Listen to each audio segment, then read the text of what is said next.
Howdy, everyone. This episode is brought to you by Fireblocks. Love this company. You'll be hearing all about them later from me later in the episode. But now, on with the show.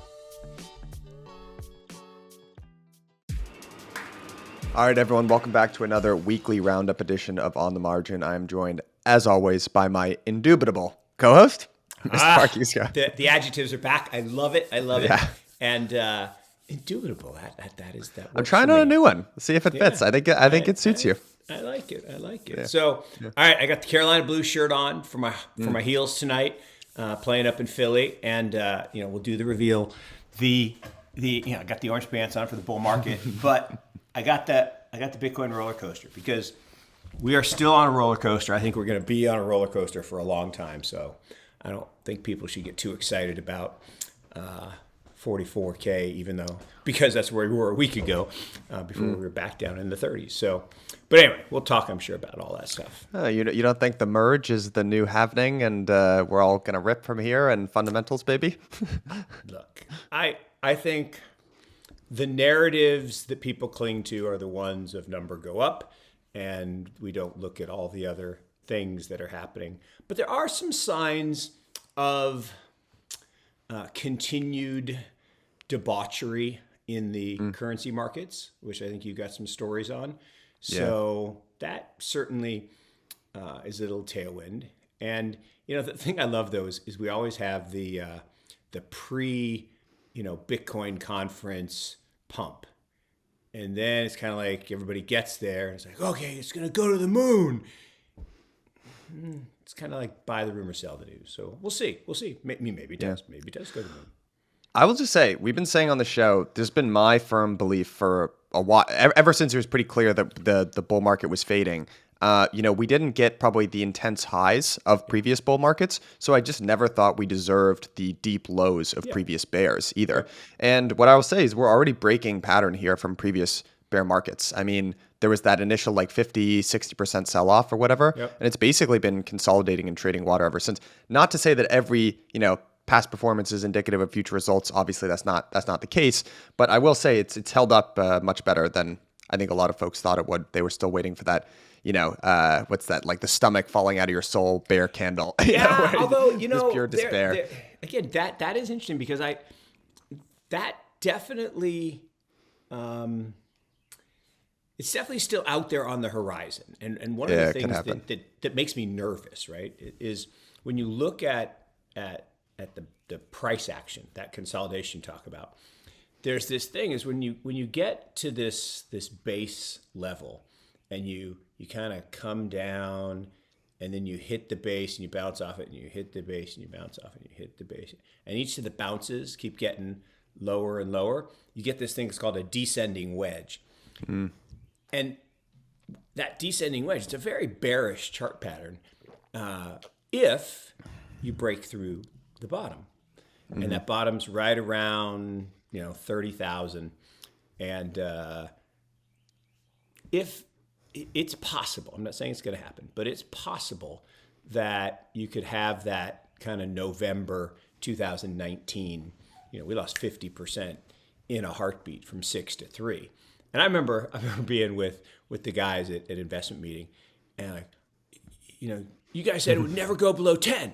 And then you said it never, and that 6 was the bottom. Now we're at 3,200. It's like, okay, now it's the bottom, which it was. But I agree with you. This downdraft has certainly not been as gut wrenching or as fun if you like roller coasters. I kind of like roller coasters. So.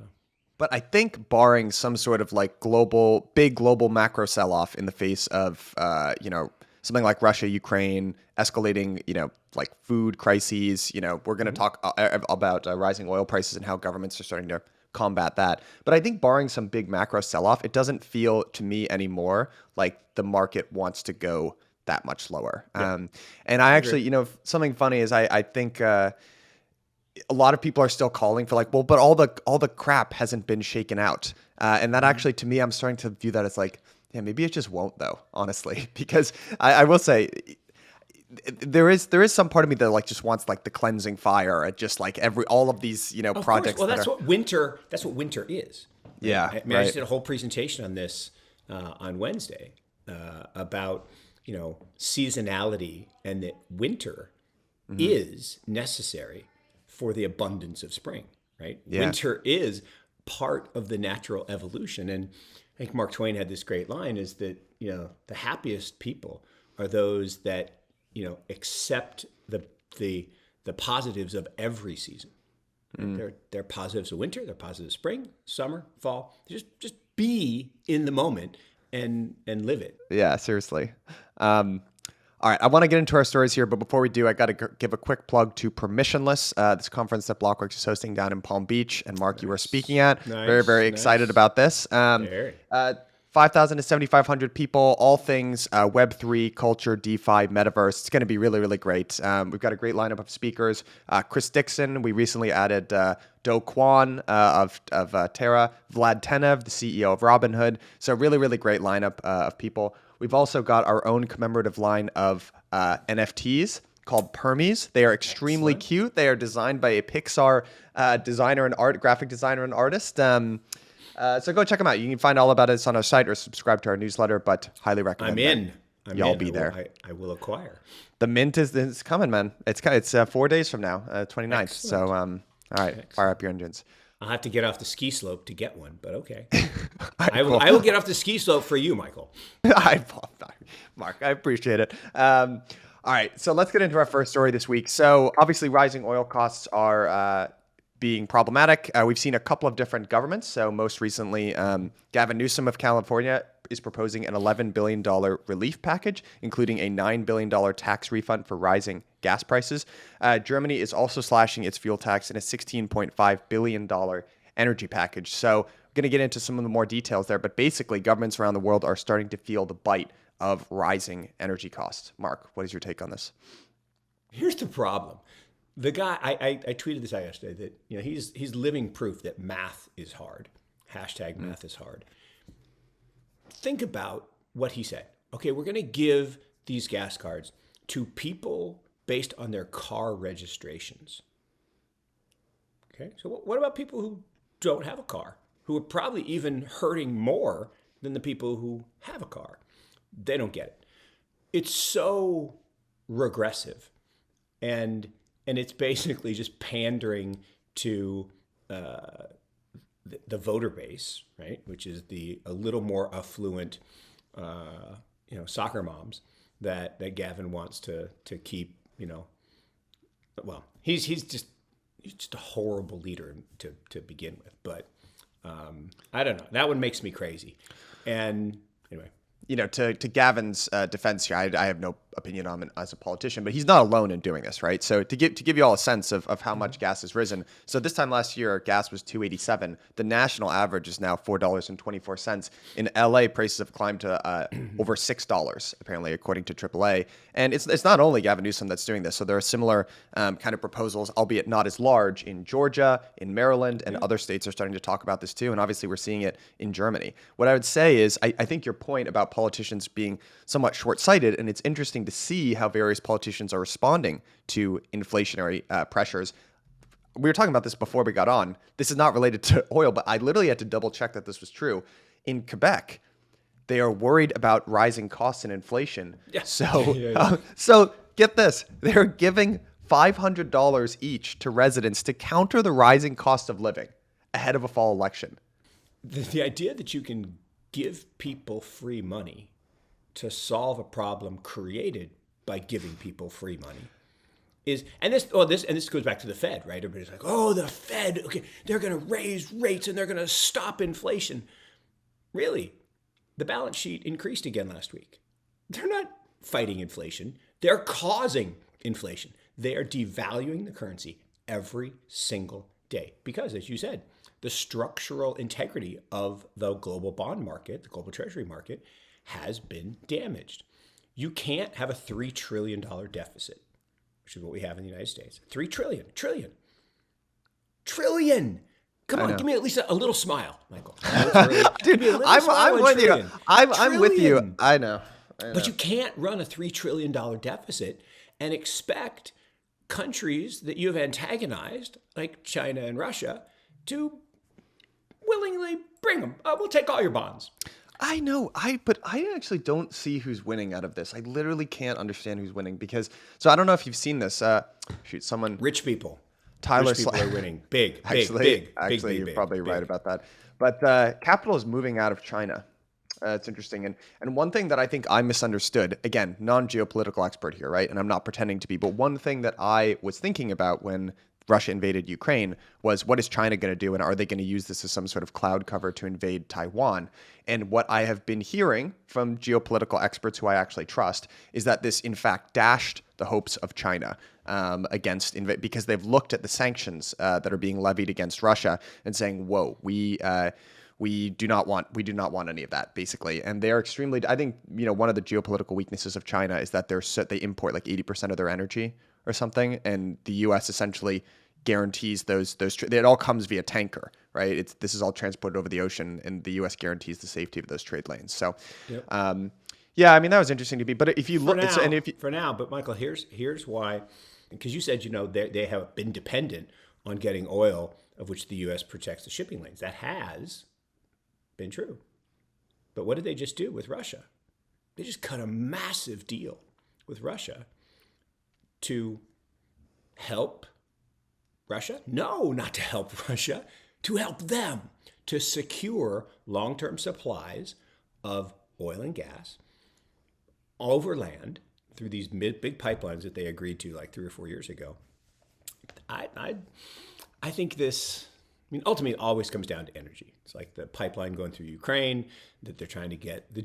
Here's the funny thing: as badly as the Europeans want to sanction,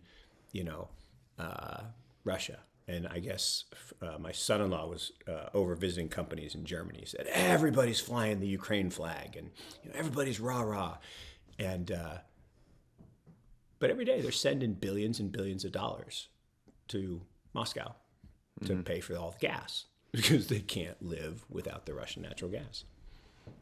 And what is that gas going to be priced in or settled in? I don't know if you saw this headline, but Putin came out and said, we want all Russian gas to be essentially priced in, settled in, whatever it is, demanding payment for in rubles. King just dollar dethroned. Yeah, just interesting. King dollar dethroned. And the petrodollar pivot is real, calculated, and if you think about it, the détente between the nuclear powers, China, Russia, and the U.S., has really been tilted from equal toward American empire by the petrodollar. Yeah. And that is being disrupted as we speak. That system, and historically, and again, I think we've talked about this before, historically, if you challenged, petrodollar sovereignty, if you were Saddam Hussein and you said, I'm going to price oil in euros, gone. Gaddafi, I'm going to price oil in gold, gone. Why? Well, because they didn't have nuclear weapons. But Putin, I'm going to price oil in rubles. We're going to sanction you. Yeah, and that's why I'm doing it, because I don't want to be dependent on your currency. So I don't know. I look, it's a big game. I'm not a geopolitical expert either. I've just been around a long time and heard a lot of really smart people and a lot of experts. But I really believe, and I know most people don't share this, I believe China's playing a different game than the rest of us. They're kicking ass and taking names, and I think the Russia story is very, very, very complicated too, but not a. Yeah, I also think their culture doesn't 100% translate. When I hear Westerners describe the Russian culture, I feel like I'm not getting the full picture here. They have a whole history, man. I mean, people have been talking about this now in the context of the Ukraine conflict, the history that Russia has of invading. Anyone, I know that, post World War II, the Iron Curtain descended and they were essentially our geopolitical foes, and we launched right into Cold War. Look at the death toll of various countries in World War II. So I was, being raised in America, I was kind of raised on this idea, hey, we were the heroes, we rode in and saved the day. We had our skin in the game too. look at the U.S. deaths versus Russian deaths in World War II. That is all I was saying. Look that statistic up. No, look it up. All right, I want to transition to this other story because I thought so. Larry Fink has said that the Russia-Ukraine crisis could accelerate digital currencies. This is a really interesting story, I think, for a couple of different angles. So just, to give you the sense, this comes from Reuters. BlackRock's chief executive Larry Fink said on Thursday that the Russia-Ukraine war could end up accelerating digital currencies as a tool to settle international transactions as the conflict upends the globalization drive of the last 3 decades. This is a quote: "A global digital payment system thoughtfully designed can enhance the settlement of international transactions while reducing the risk of money laundering and corruption." He added, "Access to global capital markets is a privilege and not a right," saying that BlackRock had suspended the purchase of any Russian securities in its active portfolios. Here's why I think this is interesting. I think it's really interesting that folks like Larry Fink are starting to make the connection and speak publicly about everything that's going on with sanctions and digital currencies. It's interesting to hear him say, that actually a thoughtfully designed global currency could reduce the risk of money laundering, right? That really flies in the face of the popular narrative that's been pushed in mainstream media for the last 10 years. And the last thing that I'll say too, I still do see incompatible ideology, I think, between what crypto would say, which is payments should be a neutral form of infrastructure. It should not be used to exclude or weaponize. Whereas clearly this idea of having access to capital markets is a privilege. Probably, that ethos is a little bit incompatible, but really interesting stuff, I think. What do you make of his statement? So I'm gonna go below the surface of Larry's, clickbait speak. So, the only thing he could have done better to get more clicks was to add the word metaverse in that headline. The Russia-Ukraine conflict, crypto, money laundering. So look, Larry and BlackRock are part of the problem, not the solution. This idea that it's a privilege is so sinister. Okay, we had to get sinister in for Sinister Saturday. It's scary. If you unpack what he just said, it's a thoughtfully designed global payment system, meaning my design. And so when you unpack what he's really saying, he's saying when we decide who gets access. It's like that big old fat dude talking about CBDCs, and well, of course, we should determine how you spend your money. Of course, we should do that. Augustine, I think the guy's name. It literally. Somebody asked me the other day on a podcast. They said, "So, have you thought about dual citizenship?" I'm like, "Yeah, I think about it a lot. Unfortunately, I don't like thinking about it. I don't want to think about it, but." What he's talking about is not a good thing. And this idea that the Ukraine conflict is accelerating the adoption of crypto, no, what he's talking about is furthering the adoption of central bank digital currencies, not crypto. Cryptocurrencies are decentralized. They actually benefit from the deglobalization, not in the sense of nationalism and populism and let's go back and let's all do our own stuff, but a total world that is independent of nation states, where borders don't matter, where we are citizens of the metaverse and we live and interact in a global community. He's talking about the exact opposite of that. That is very sinister stuff, in my opinion. This episode is brought to you by Fireblocks. I talk to a lot of fast-growing crypto-native funds, crypto banks, exchanges, and the like, and they all tell me they have the same 2 problems. 1, their treasury management setup sucks. They've got analysts wasting time and money on manual transactions. 2, they are not happy with their current security setup. They're sharing passwords, they're sending test transactions, and they're worried that their funds might be at risk. Fireblocks is a platform that solves all of that for you. They're a one-stop shop portal which automatically plugs into exchanges, trading venues, etc. They source deep liquidity and solve everything from day-to-day crypto transactions all the way down to complex DeFi strategy. And the best thing about Fireblocks is that they offer scalable solutions with industry-leading technology. Doesn't matter if you're a 2-person crypto fund or a 2,000-person crypto exchange, these guys have you covered. And the last thing that I'll say about this company is that I have known them for years. They are a high-integrity team. They ship product like no other. I would trust them with my own funds. So, click the link at the bottom of this page and tell them that I sent you. Very, very important that you click the link at the bottom here. Otherwise, they're not going to know that I sent you, and then how am I going to get credit? So help a brother out. Click the link at the bottom of this episode. Tell him I sent you. You know what's a funny movie? Have you ever seen Starship Troopers? So, yes, but I don't know that I made it through the whole thing. The basic premise is that we are at war with these alien bugs, and it's united the world. But there are little stylistic things that the director's done to it mirrors kind of propaganda films that emerged during wartime, and you can kind of see how things get drummed up in this. Hey, we've got this enemy, national fervor, blah blah blah. And what I would say is I gotta be honest. I feel ideologically aligned with you in that I do not think that the financial system should be weaponized. You know, but like the alternative, right, is it's hard for me.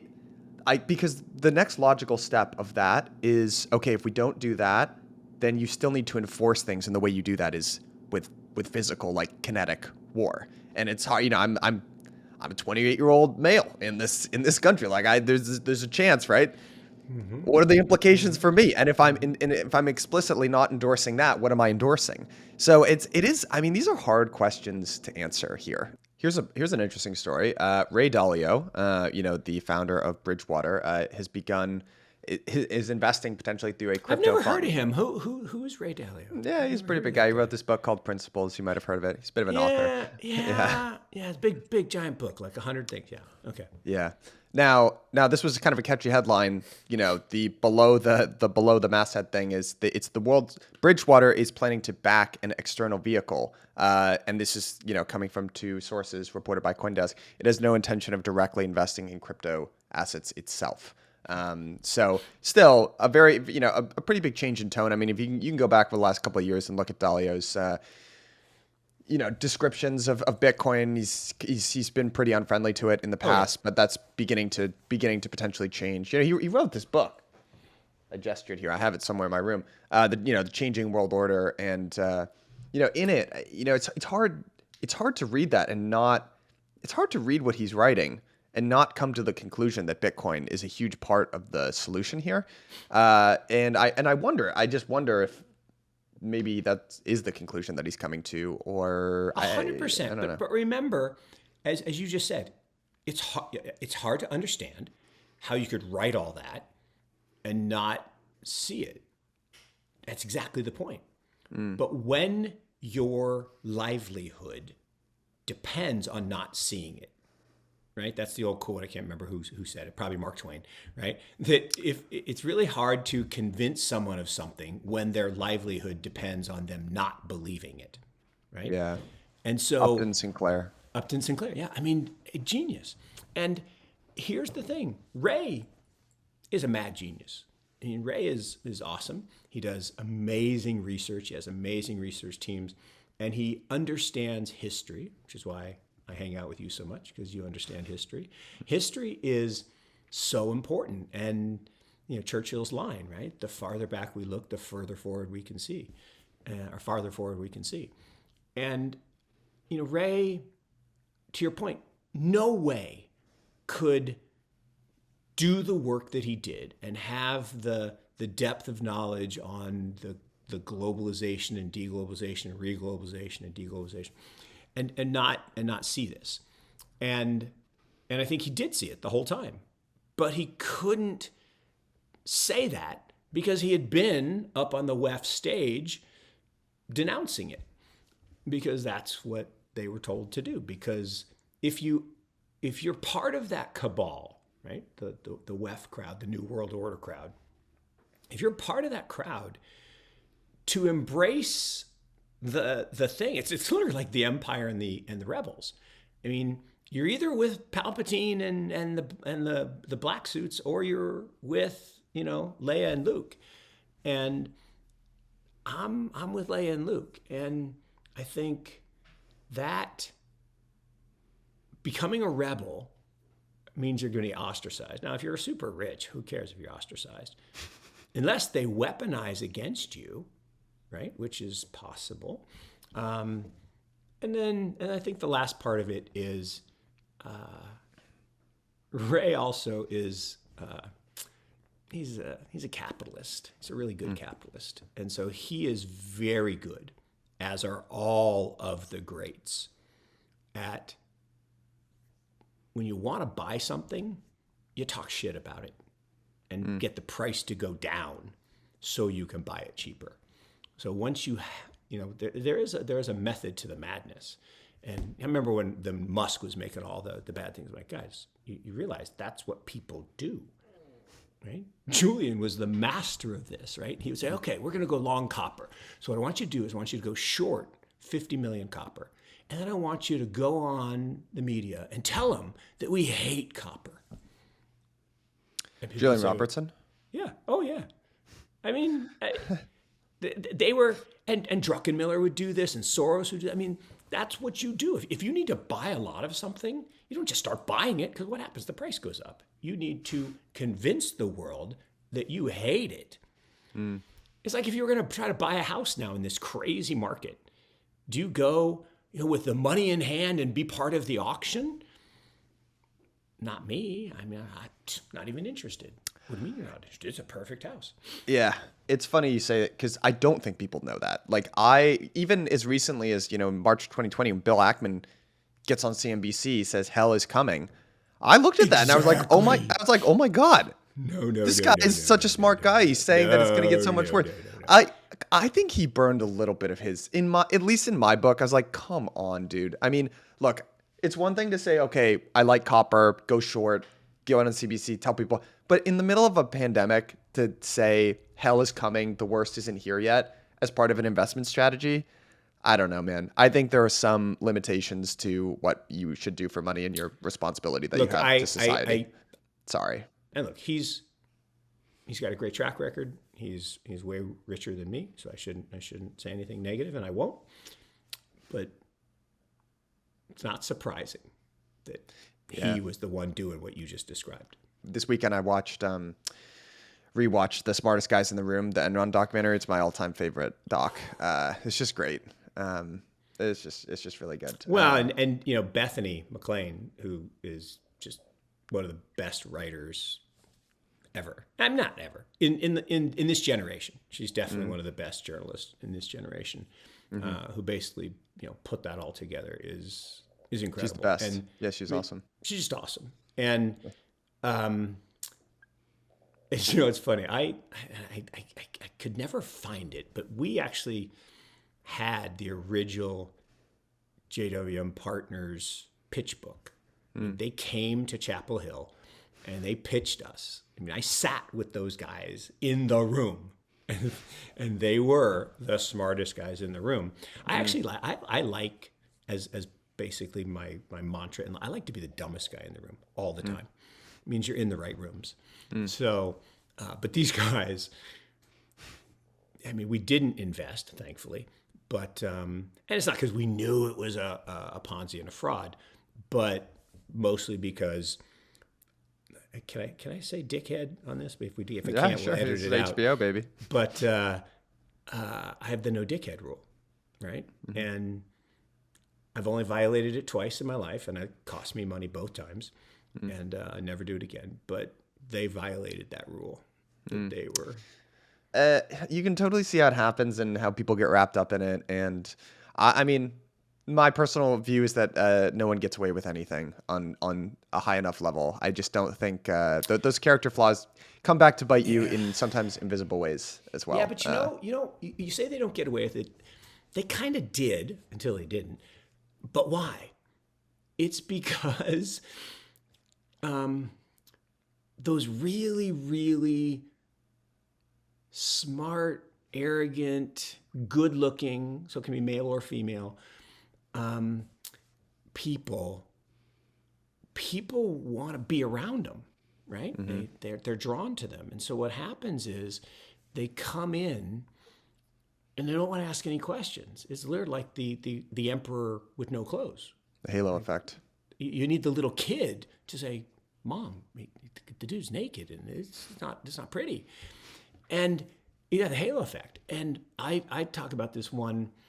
There was this, and I don't mean this in a sexist way, but she was a very attractive woman, right? Just full stop. She was a very attractive woman, and she went out to raise a venture fund, and she got a very famous venture fund to give her some money and allow her to say, "Oh, they seeded me," and then every one of the universities, Yale, Princeton, Stanford, Harvard, Notre Dame, all of us were like, "Oh, we want to be in," and everyone said, "Oh, well, Harvard must have done the work," and Harvard said, "Well, Yale must have done the work," and yes, well, Duke must have done the work, and Duke said, "Well, Notre Dame must have done the work." No one did the work because they were all just hypnotized because she was, attractive and smart, and oh, this famous firm backed her. It was a goose egg. It was so bad. We all got torched. And it was a reminder. It was a stark reminder that, one, you have to do the work. You can't rely on other people doing the work, even if you think they're super smart. And two, don't be fooled by appearances. Actually, there are a lot of lessons out of this one. But anyway. Yeah. I want to end with what we started to talk about at the beginning here, which is just where you see us in the current market cycle for crypto, because I think overall, I think you could make arguments that, certainly those who went through the 2018, 2019 cycle, and certainly cycles before that, you're used to a complete and utter washout, right? Like, it's funny. A lot of the people that I talk to who just came in this market cycle literally don't even understand. In 2018, 2019, maybe nothing was going to work except Bitcoin, and maybe not even that, right? Like that was the zeitgeist back then. And now, I think that's one of the big differences is that's clearly not the case, right? I don't think anyone thinks that everything going on with the layer one smart contracts going away. People don't think DeFi is going away. People don't think NFTs are going away. The only question is if they're overheated. And I wonder if that change in perception will lead to less ultimately being washed out, for better or worse. No, look, I think it's a great analysis and perspective, and what I think people should really focus on is that you can have the cycle, right? You can have the 4-year cycle that the 4-year cycle, the 4-year cycle is over. No, the 4-year cycle is going to exist because of the engineering of the halving, right? It is incontrovertible that if you cut the halving rewards, there is going to be a upward pressure on prices. And that upward pressure on prices will attract speculators. And speculators will move the price away from value, both high and low. Okay, so the cyclicality is going to happen. But I do think that the important change is the broadening of adoption, right? The 2013 cycle was still a science project. It was a bunch of nerds, and there was bad price manipulation that pushed the price. When we had Tim on, he discussed, right? You had the bad price manipulation. Willibot. And so then in 2017, again, you had price manipulation, and the market was a little bigger, but it still wasn't big. Today, there isn't as much evidence of bad price manipulation. There is evidence of stupidity. Back to the story I was just telling about everybody wanting in. And so valuations, it's like ApeCoin, right? It's a cool idea. It's a cool thing. Is the valuation right? Probably not. The valuation of the DeFi assets got to levels a year ago that weren't right. Axie Infinity, the valuation, as much as I love the game and I love the construct of play to earn, the valuations got wrong. And if you look at them, you look at Uniswap and SushiSwap, and so these things are in downward trends. And so it's a long-winded way of saying I think there is more segmentation of the market now. And there's always been segmentation, but there was the whole idea of there was Bitcoin and then alts and alt season. And now I think alts is kind of wrong, because you got Bitcoin and you got Ethereum, and then you got the Solana, Avalanche, Polkadot, Cosmos group, and then you got the privacy coins, and then you got the new layer ones and layer twos that people are trying to develop. And then you got all the meme coins and the nonsense. I still contend that Doge and Shiba are goose eggs, but I doubt they ever go. I mean, I don't think Doge will ever die. Honestly, I think it's just gonna. I know. Yeah, I think it will. I know. You know what? I think it's our generation's version of it. Some people might hate this, but like silver. I actually just don't I mean, look, take this with a huge grain of salt. I'm an outsider when it comes to finance in general. Sometimes I look at things and I'm like, I just don't understand why this works like this. And I've never understood silver. Why? Yeah. And these people who always say industrial use of gold, blah, blah, blah. Gold exists to be a hedge against the fiat system, right? It's the one true money, all that stuff. I get why that exists. I don't think it's because people use it for industrial products. I don't think that's where it derives its value. Silver is one for the life of me, it's hard for me to really understand what its ultimate use case is outside of just something for people to speculate on. I could be wrong. This is where, guys, comment, tell me where I'm wrong. It's a good point, but it exists because governments used it similarly to gold, right? The pound sterling wasn't backed by gold; it was backed by silver, right?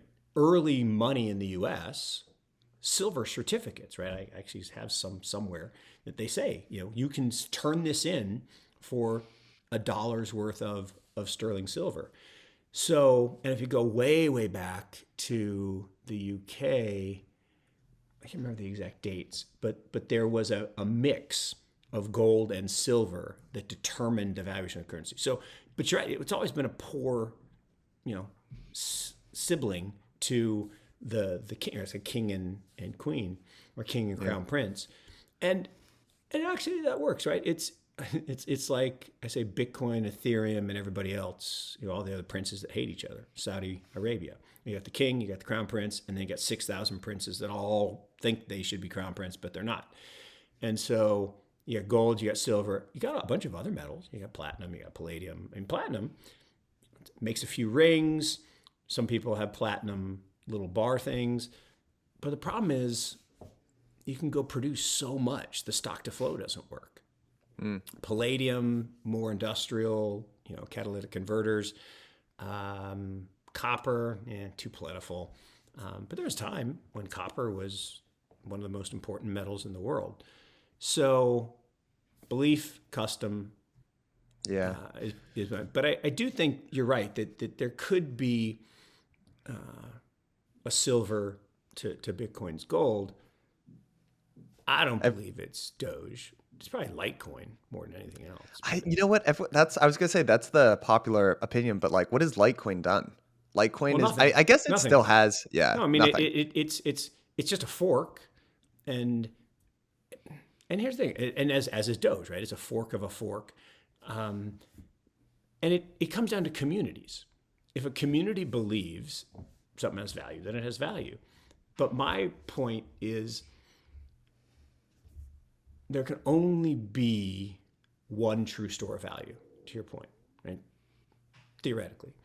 And gold has been that for 5,000 years, and I think the next 5,000, it will be Bitcoin. But do we need a silver and a platinum and a palladium and a gold? I mean, and a copper and I don't know. Maybe.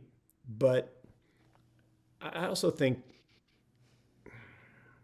ultimately, the reason I'm still so excited about this space, and I spend all my time here, is because we are moving to a world where everybody is working in the area, but we don't talk about it anymore. And someone said, "Well, when do we know that this is real?" So when it's invisible, right? We don't talk about TCP/IP, but we're using it right now. Yeah. And we live in a world, right? Creating media or creating investment advice. We're living in a world where we're working on top of the internet platform, the distribution of ideas and gathering data through that. And we talk on this, and Craig McCaw pioneered cellular telephones. The original flip phones where you just talked. Now no one talks on these things, but not no one. But I think I'm going to tie this all back to why this bear market probably isn't going to be as bad, and why the dips in the roller coaster ride are probably not going to be as bad, is the breadth and depth of people. It's funny. I follow this movement. We're guys, right? We're hunter-gatherers. So I see a bird fly and I have to turn. I'm like, no, I'm supposed to be talking to you. Sorry. But see movement, got it. Because that's just what guys do. That's why, the funny thing about if my wife says, hey, go get the ketchup. I open the refrigerator. There's no ketchup. I close the door. She walks over. She grabs it. If it's not moving, I can't see it. So it was there the whole time. But the key is that the breadth and depth of people that are building things in this ecosystem is spectacular. Agreed. And it's the 2019 thing I did with you guys, the Blockworks event in New York, and I gave my talk and I talked about this is the greatest migration of talent I've ever seen, and my favorite story is the kid comes up to me after, hey, would you call my mom? Like, what? That's awesome. That kid's probably running a fund. My mom thinks, I'm an idiot because I left the law firm to go to work for this crypto firm. Hey, no, call your mom. And he's not an idiot. And I wish I could remember who it was. And maybe he's watching this and he'll remind me. But it's such a great story. And every day, literally every day, I meet incredible founders, builders, people who are leaving the real world, meaning finance and technology and other stuff, to come into this virtual world that we're building, this digital world we're building. And it is awe-inspiring. So cool. I agree. All right, Mark, we've gone over time here. As always, best hour of my week, my friend. We got to wrap it up. Mine too. But I will see you same time next week. All right. Cheers. Have a good one.